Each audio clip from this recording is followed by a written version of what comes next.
Hi everyone, welcome to our channel. I'm Manuela Marcheggiani, co-founder of Isomers Skincare. I'm a cosmetic chemist with over 35 years experience in skincare formulation and technologies.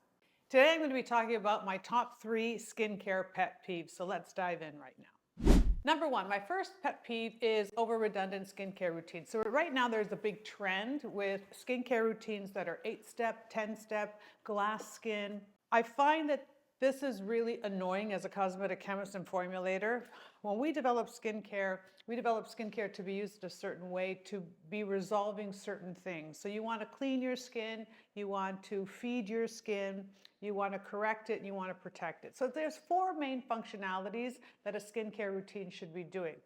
And a lot of times you can do this in 3 steps. You could do this in 5 steps. You could do this in a few steps. But what I'm noticing is that people are using an 8 or 9 or 10-step skincare routine and they're not actually covering all the bases. There's cleansing where they're over cleansing their skin, so using 2, 3, 4 different kinds of cleansers. And without realizing it, they're doing cleansing, oil cleanser, then water-based cleanser, then they go use an exfoliant, and then they go to use some kind of toner. And all of these are cleansing routines. These are all part of cleansing. So they're overstripping the skin and making it very complicated. And there's a lot of actives in some of these cleansers, which I find you don't leave on your skin long enough. So they're not really going to be affected your skin properly and not going to be working on your skin properly. So that part really kind of annoys me as a pet peeve. Then I find that they don't go and feed their microbiome. They don't understand that when you're feeding your skin before you start your skincare routine after cleansing, you must adjust the pH and feed your microbiome. This is very important because the microbiome basically sets the tone for your skin. This is where you're balancing good and bad bacteria and allowing your skin, the environment of your skin, to do what it needs to do, which is to create hyaluronic and ceramide to increase the skin barrier function, the protection element of the skin, while also reducing transepidermal water loss. So a lot of skincare routines don't do that. They don't go into the cleansing properly, then the feeding. And then there's the correcting. This is where I think a lot of people focus on. They have skincare just to correct. So they're using acids and exfoliants and peptides, and they're using pigmentation boosters, and they're focusing on all the different things that they want to correct their skin, enlarge pores. But it's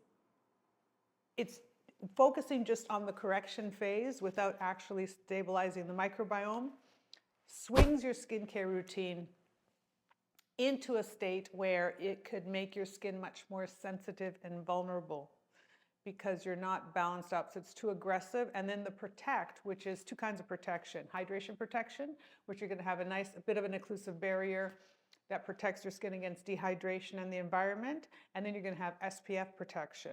And a lot of skincare routines they're focusing on creating this glass skin at the price of creating healthy skin. As a cosmetic chemist and a formulator, I have always been very authentic about being a chemist and a formulator, and I don't comment on other brands. And that's because I have a bit of insider or behind the scenes information of what the actives are, who's doing what in the industry. And so you want to remain very neutral.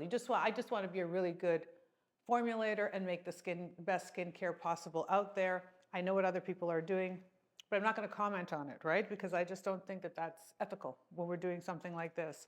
So one of my pet peeves, my second pet peeve, is influencers who can come from many different backgrounds, right? So you could just be just an everyday person who's using skincare and you just happen to love it, right? Or you could be somebody in the industry, maybe an esthetician, maybe a dermatologist, and you start commenting on skincare based on your experience and your knowledge, whatever that could be at that point. And you're not affiliated with any brand. So you're giving an honest review and you build up a following. You build up a trust factor. And then all of a sudden you start to be incentivized by certain brands. So you start talking about those brands more. And then you become much more popular and maybe you get your own brand deal and all of a sudden you have your own brand. Then you start commenting on other brands and your brand and you become judge and jury. And I think that that's very wrong in the industry. I've seen this for over 35 years as a formulator. I've seen this happen so many times and I just don't think that I think the quality of the information changes, the motivation or the motivation or the incentive changes for that influencer. And so the information is no longer as authentic or as honest as it should be, as their reputation built them up to be, right? And so that is one of my pet peeves, when it's like, can't you clearly see that they're only now going to talk about the brands that are paying them a commission, and they're no longer being unbiased. They're being very, very biased. And I think that that's a big pet peeve for me. So as a formulator, I've been asked to do a lot of commentary or review on other brands. And I do it very reluctantly. And when I do it, I do it based on a scientific element. I do it based on what are the ingredients, what are the key actives, where are they on the toxicity scale, for that particular reason that they're asking me for. But I always disclose the fact that I am a formulator. I have my own brand. That motivates me a lot to create my own brand and to follow my philosophy. So I don't hide that fact. So for me, the pet peeve lies in the fact where people then have their own brand, but they still pretend to be neutral with other brands when they're really not. And you can see how, I've seen this where people will talk about certain ingredients and they'll say these ingredients are bad. Like they'll talk about collagen peptides and they'll fight and they'll say these brands have collagen peptides in them and they don't penetrate, so they're not good. And all of a sudden, lo and behold, a year later, they have their own brand with collagen peptides and they're talking about how this collagen peptide is very different. And it's like, you know what? No, it's not. It's just now you have a different motivation. So when I see that, that's a problem. But as a cosmetic chemist, I think it's always important to go to the science and go to the documentation and go to the proof, and not to create magical thinking, and to stay true to yourself and to give that information out as honestly as you can. My third and final pet peeve is not finding the right skincare for your skin type. And this is really bringing me back full circle to why I created Isomers Laboratories. It's because I grew up as a young girl, a teenager, in my early 20s, all of that time with horrific skin, really bad autoimmune issues. Everything I did was wrong. Everything irritated my skin. I had welts, I had scars. To this day, I still have sensitivities.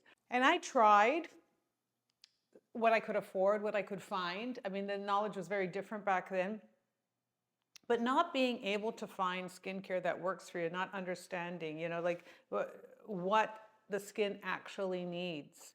And what I see today is, even with all the information, all the science information, all the laboratory information, people like Isomers, like us, that we've been around for over 35 years, laboratory direct, when we're empowering and educating, I still see people struggle with not finding the right skincare for their type, because they're not looking for the right skincare for their type. They're looking for the trending skincare or the sexy labeling or what is that celebrity using, and thinking that if it's good for them, it'll be good for me. But that's not how we are. We are very different. Every single one of us has a unique DNA, and therefore has a unique experience with skincare. And this is why having a skincare plan that follows what you need as individual as you are is much more important than following trends. When I had problems with my skin, I went to, right away thinking, it's acne, and then it's allergies, and it's this or that, and